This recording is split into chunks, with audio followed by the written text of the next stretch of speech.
Selamat pagi anak-anak dan orang tua siswa yang berada di rumah. Kita hari ini akan memulai pelajaran di hari baru. Namun sebelumnya mari kita akan membuka hari ini dengan berdoa. Mari kita berdoa. Tuhan Allah Bapa Surgawi, kami mengucap syukur Tuhan atas hari baru yang Kau berikan kepada kami hari ini. Kami mengucap syukur atas penyertaan Tuhan hingga hari ini kami dalam keadaan yang baik. Ya Bapa, pada pagi ini Tuhan, kami anak-anak-Mu akan memulai aktivitas baru, belajar dari rumah. Kiranya Tuhan memberikan kekuatan dan kesabaran bagi kami, agar kami boleh senantiasa belajar dengan tekun. Dengan ini kami boleh berusaha sekuat tenaga untuk bisa tetap belajar dan tetap bersemangat untuk melakukan hari-hari kami. Bapa, sebentar lagi kami akan mendengarkan sabda-Mu. Berfirmanlah Tuhan, kami siap untuk mendengar. Di dalam nama Tuhan kami Yesus Kristus kami berdoa. Amin. Anak-anak yang terkasih, hari ini kita akan membaca firman Tuhan dari Amsal 1 ayat 8 sampai 19. Kita akan urai satu persatu ayat-ayat ini di dalam kita mempersiapkan diri untuk belajar dan tetap hidup bersama-sama dengan Tuhan. Ayat yang pertama adalah ayat ke-8.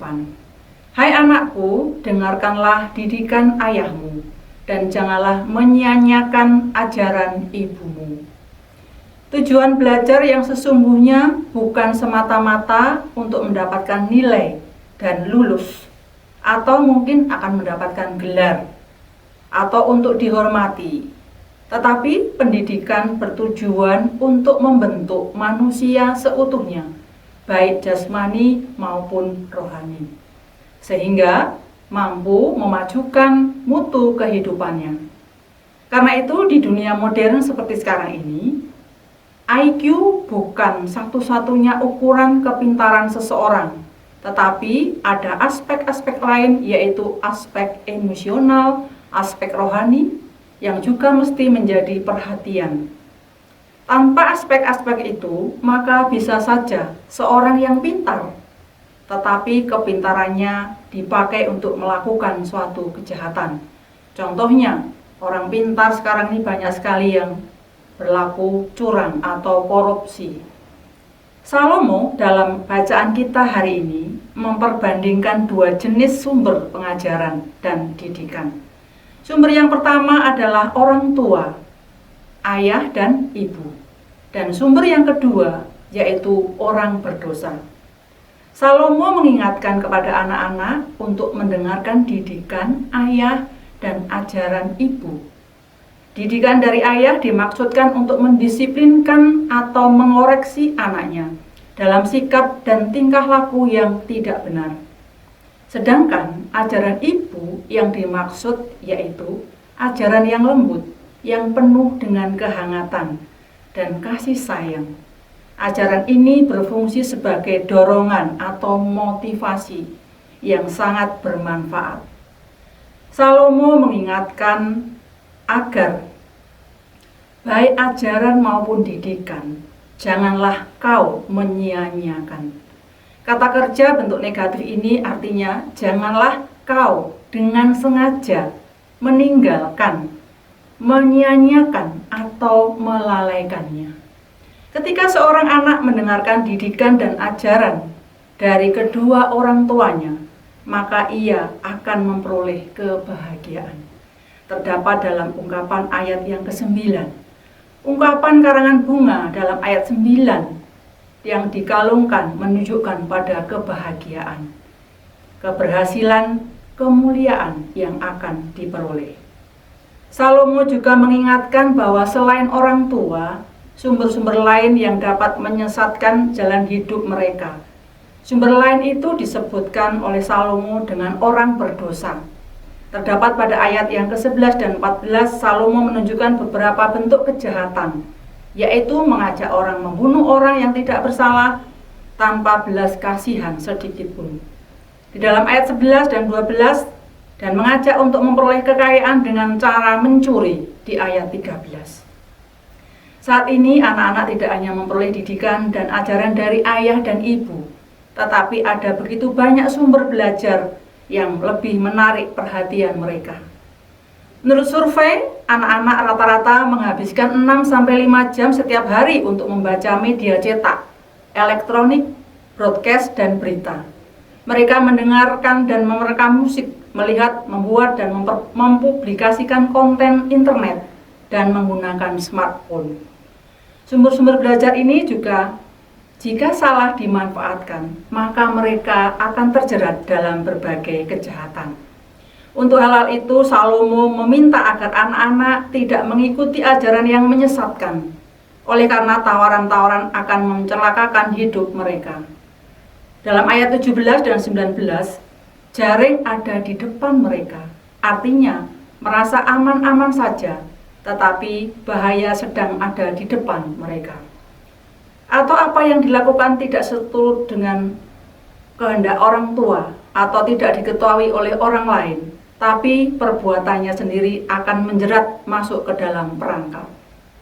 Beberapa hal dapat kita renungkan bersama. Yang pertama, zaman terus berubah dan sumber belajar makin tersedia di mana-mana. Tetapi anak-anak mesti bersedia mendengarkan didikan dan ajaran yang benar dari orang tua sebagai fondasi yang darinya sumber-sumber belajar yang lain dibangun. Jika ingin memiliki masa depan yang baik, yang dilambangkan dengan karangan bunga di kepala dan kalung di lehermu, maka dengarlah dia, didikan dan ajaran orang tuamu. Survei menemukan bahwa orang tua hanya menghabiskan waktu selama 2 menit untuk berbincang dengan anaknya. Sedangkan anak-anak menghabiskan 2 jam untuk melakukan permainan gadget, entah untuk menonton atau main game atau mendengarkan musik. Yang kedua, orang tua berkewajiban terus mendidik dan mengajar anak-anak untuk tidak terjerat dalam perangkap si jahat, tetapi menjadi anak-anak yang berkenan di hati Tuhan.